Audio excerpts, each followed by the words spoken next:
बोला ना सर. त्या पडेगावमध्ये जी अहिल्यादेवींच्या पुतळ्यासंदर्भात कारवाई सुरू आहे, गावामध्ये पुतळे किती आहेत? त्या गावामध्ये 2 आहेत सर. 2 पुतळे, दोन्हींची लीगल परमिशन आहे? लिगल आता ग्रामपंचायतला विचारलं होतं मी. 2 यांची अहिल्यादेवीत आता नवीन आशात बसवला होता मार्च मध्ये, तर त्याची परवानगी नव्हती. आणि दुसरा याचे पण शिवाजी महाराज पुतळ्याचं पण विचारले त्याला, हा. तर रेकॉर्डला ते पण दिसलं नाही त्यांना. मग तुम्ही मला साहेब मला एक सांगा, मग तुम्ही एका पुतळ्याला पॅक करताय आणि दुसरा पुतळा तसाच राहतोय आणि ती लोक म्हणतायत असं असं कसं असतं? कशी कारवाई असते अशी? बरं नाही, ते जागा काय झाली, 40 वर्षापासून शिवाजी महाराज तिथं होते म्हणतात. 40 वर्षापासून. अहो साहेब, जागा 40 वर्षापासून आहे, मान्य आहे तुमचं, मान्य. चला, परमिशन घेतली का? लीगल आहे का ते? नाही. मग कसं तुम्ही जागा 40 वर्षापासून आहे म्हणून तुम्ही एकाला एक वेगळा एक न्याय आणि दुसऱ्याला वेगळा न्याय, असं कसं होऊ शकतं बीडीओ साहेब? हो, ते ग्रामपंचायतने केली सर. अहो काय केली ग्रामपंचायतने? म्हणजे काल परवा ते हे घेतली. ग्रामपंचायतने कारवाई केली? तुमचं नाव घेतायत सगळे, पीआय पासून सगळे, आणि तुम्ही काय सांगताय ग्रामपंचायतनं कारवाई केली म्हणून?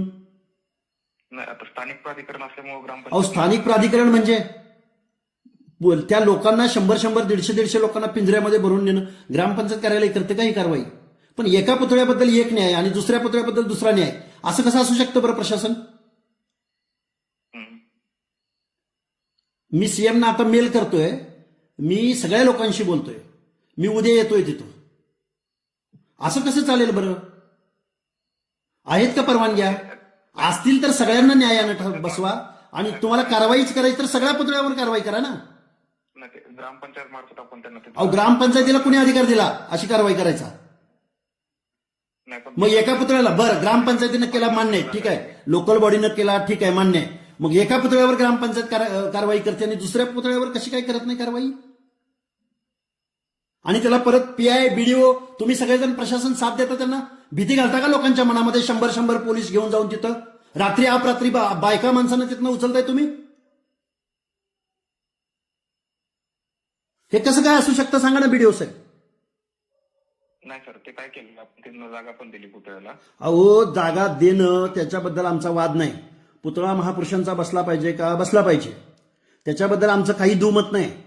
पण तुम्ही कारवाई करत असताना एका पुतळ्यावरती कारवाई करता, लोकांना उचलून नेता आणि दुसऱ्या पुतळ्यावरती तुम्ही काही बोलत नाही, असं कसं होऊ शकतं हे मला सांगा बरं. काय झालं, त्यांना जागा पण दिली आणि अहो, ते जर तर मला नका सांगू, मला एक सांगा परमिशन आहे का? परमिशन आहेत का कुठल्या पुतळ्याला? नाही. मग कसं काय बरं तुम्ही एका पुतळ्याला वेस्टर्ननं झाकताय आणि एक पुतळा रिकामा राहतोय? हे कसं काय कायद्याला काय असं वेगळं वागा असं सांगितलं का कायद्यानं? त्या ग्रामपंचायतीला तसे अधिकार दिलेत का?